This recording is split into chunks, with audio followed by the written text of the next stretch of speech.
ఈరోజు నాకు ఈ సన్మానం చేసిన ఐడల్ గంధర్వ మరియు త్రిపుల్ జీవి పెద్దలకు మనస్ఫూర్తిగా కృతజ్ఞతలు తెలియజేసుకుంటున్నాను.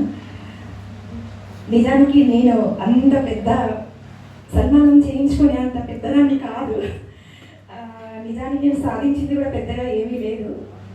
అయినా నా పట్ల అభిమానంతో నాకు ఇంతటి గౌరవాన్ని ఇచ్చిన డాక్టర్ శరత్చంద్ర గారి గురువు గారికి మరియు మిత్రుడు లక్ష్మణ్ గారికి, అలాగే త్రిపుల్ జీవి అధినేత గౌరవనీయులు మహేశ్వరం ఉపేందర్ గారికి, శ్రీ రాధాదేవి గారికి మరియు రమ్య మేడం గారికి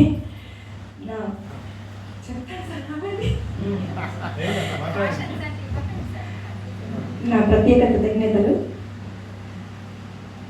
సన్మానం నా పట్ల ఇంతటి సన్మానం చేసి నాకు ఇంత గౌరవాన్ని ఇచ్చిన నేను ఈ సన్మానాన్ని లైఫ్ లాంగ్ ఇట్లనే కాపాడుకుంటానని సభాముఖంగా తెలియజేసుకుంటున్నాను. అలాగే నాకు ఇంతటి గుర్తింపు రావడానికి కారణమైన ఏకశిలా కరోకే క్లబ్ పెద్దలకి మరియు నా తోటి సభ్యులకి, మిత్రులకి, నన్ను ఈ కేసీలో తమ కుటుంబ సభ్యురాలిగా ఆప్యాయతను చూపించిన అందరికీ ప్రత్యేక కృతజ్ఞతలు. Thank you so much.